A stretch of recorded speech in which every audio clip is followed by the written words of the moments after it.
Hello, everybody. Thanks for pressing play and joining us for another episode of Phishing Fridays. My name is Jesse Hill. I'm the president of Tier 3 IT Solutions.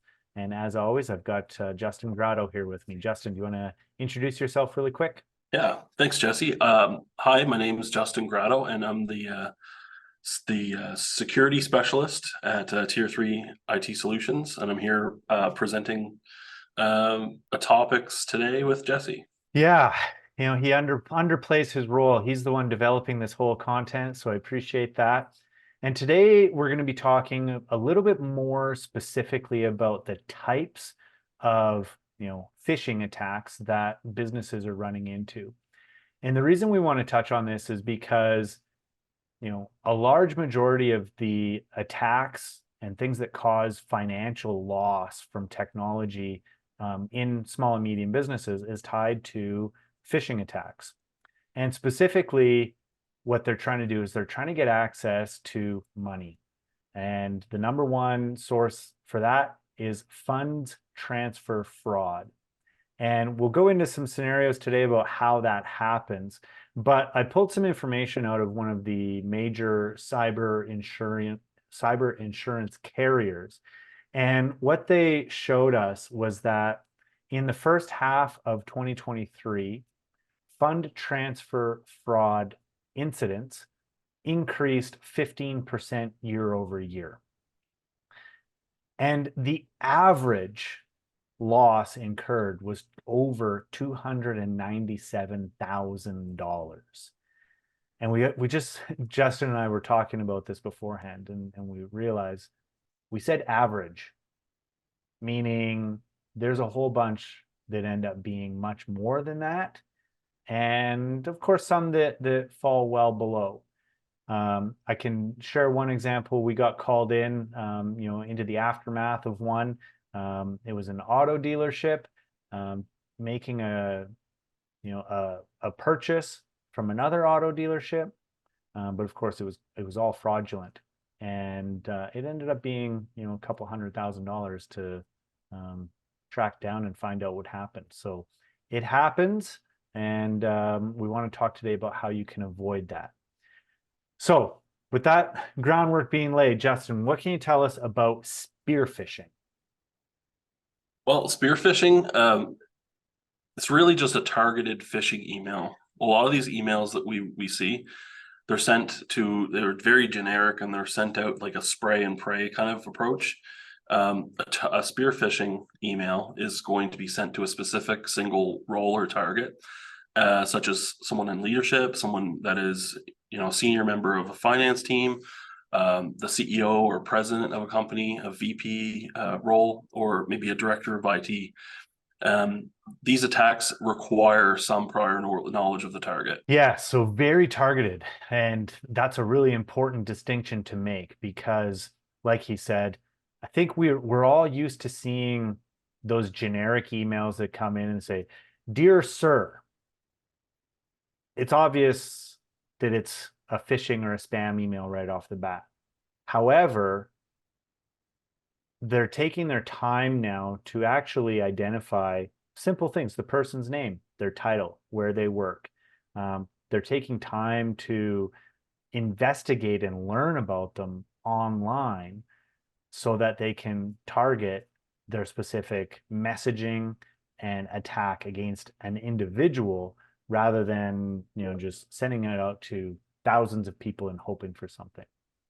So let's talk about kind of a scenario that something like this might happen. Set the stage for us on that. Okay. Well, here's a scenario. There's an accounting firm. We'll call it Smith and Associates LLP, and someone sends an email to a senior accountant of this firm. We'll call him John Doe. So this email is pretending to be a client of the firm. The email contains details that's specific to that client that requires prior knowledge about the firm's recent projects, or making it seem authentic. They're urgently requesting a financial report because there's an upcoming board meeting. This email provides a link to what appears to be the client's OneDrive where the file needs to be shared. In reality, it is a fake login page in that link, and it steals that senior accountant's credentials. The use of the knowledge about the client and the projects makes an urgent request seem more convincing. And this is essentially how spear phishing works. Acquire prior knowledge about the target, use one of those psychological indicators that we talked about in the previous Phishing Fridays, like that urgency, that building trust, that one of those, and send that out to a target with a payload or like a mechanism of how they're actually steal the credentials or attack. And it's sometimes I think people, that are watching or listening or reading about these scenarios go, oh no, does that really happen? And it 100% does. And one of the things that Justin didn't mention here is that, that email going to the accounting firm will often come from, a personal, Gmail or Outlook account. And, to help legitimize the request, they'll acknowledge that. The email will say something to the effect of, hey, sorry, I'm, away on holidays, working off of my personal account. Can you please, send, like he said, send this information over? And the challenge that everybody has is going, okay, well, I've got a client who's asking me for something and says it's urgent, but I also have a duty to, protect that client's information, but I also want to keep my client happy. And so people get torn. And so it's really important to recognize the signs of these. And it starts with just awareness like this, realizing that taking cybersecurity awareness or phishing awareness training once a year is not sufficient.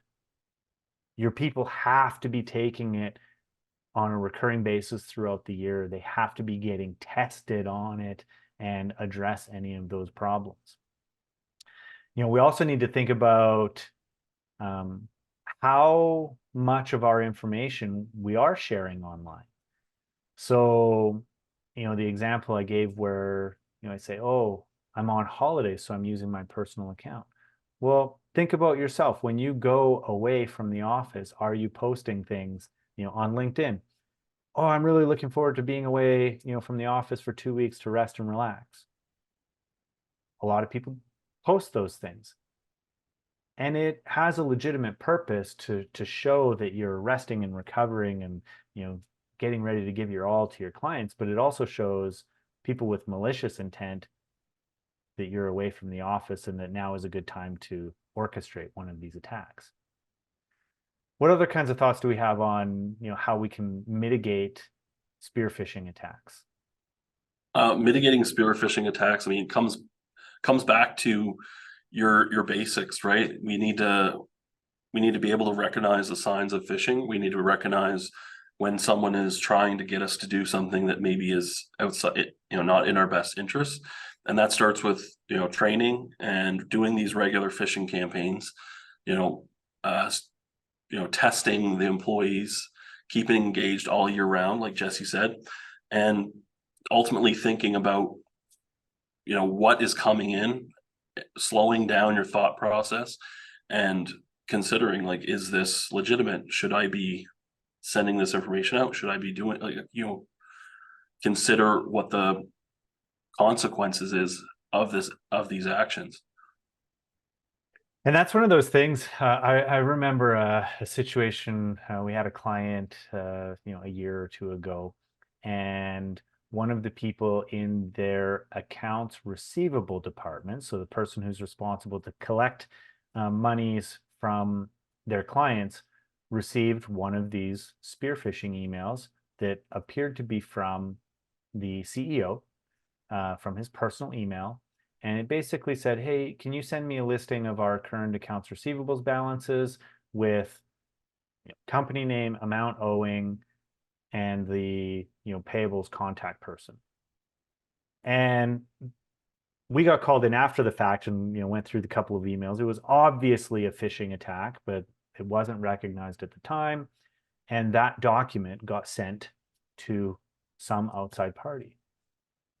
Now, the company that disclosed that information may not be at risk of a cyber, of a further attack, but every single one of the clients on that list, now that attacker has very specific, detailed information where they can build a very targeted, email campaign that says, "Hey, Justin, you have this invoice with this amount owing. We need to collect payment by this date. Please forward it to, this bank account." And that's what a fund transfer fraud, looks like in today's landscape. So even just the simple thing of sending out what might seem like a fairly, insignificant document can set them up for fairly targeted attacks down the road. So think about what you're sharing. Take your time. Be aware of the risks. It's always better to take a moment and confirm, the identity. Use secure portals to share information when you can. We use the example of an accounting firm here today, and one of the things I would suggest to anybody out there, if you are sharing information with an accounting firm or receiving information from an accounting firm, if it has any sensitive information, it should be shared through their portal, not through email. And you want to avoid, those things as much as possible to protect your information. Anything else you want to say to close out the spear phishing one here, Justin? Basically, what we want to do is set up processes that confirm or establish clear instructions for people in advance. Before any financial information is changed, before anything is given to a new contact, or maybe a person like a different what is perceived as the same contact but at a different email address. Any of that stuff, go through a channel to confirm, a secondary channel to confirm that this is what they should be doing. It's an authorized request, and a pound of or an ounce of prevention will be worth a pound of cure, right? Yes. Be careful out there. All right. Thanks, everybody. We'll see you on the next one.